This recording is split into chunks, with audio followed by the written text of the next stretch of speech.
एक दुर्लभ छावनी में, एक प्राकृतिक मैदान में, फूलों और एक बुरबुराहटी झील से भरपूर प्राणी थे।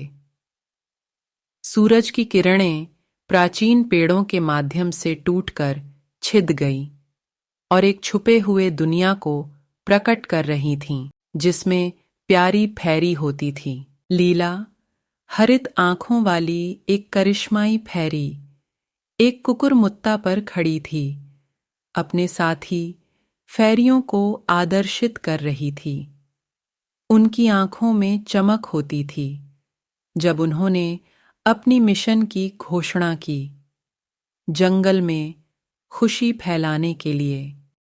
छोटी फैरीज उड़ने लगी, उनके नाजुक पंखों में ऑपल की तरह चमक रही थीं। उनकी हंसी ने मैदान में गूंथी हुई थी, जैसे कि वे फूलों के बीच खेल रही हों। जंगल के गहराइयों में उन्होंने एक उदास स्क्विरल पाया। उसने अपने कीमती बंदरगाह को खो दिया था और उसकी आंखों में आंसू आ गए थे। फैरीज ने उनकी जादुई धूल छिड़की गिरी, जिससे गिरी हुई पत्तियों को दीप्तिमान रत्नों में तब्दील किया।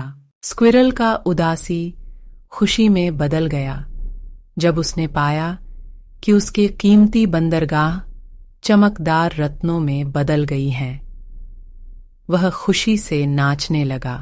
लीला ने एक शरारती हंसी निकाली, जिससे यह संकेतित हुआ कि उनका काम अभी खत्म नहीं हुआ है।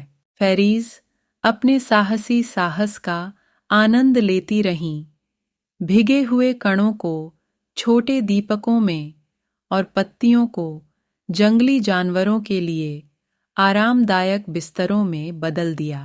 चारों ओर जानवरों और कीटों ने फैरीज के उपहारों में खुशी का आदान प्रदान किया।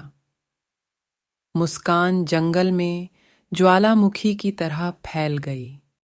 सूरज के समापन के साथ फैरीज अपनी छावनी में लौट आईं, थकी हुई लेकिन संतुष्ट, जानती हुईं कि यह भी सबसे छोटे होने वाले बीज बड़ी मुस्कानें पैदा कर सकते हैं अपने जादुई जंगल में।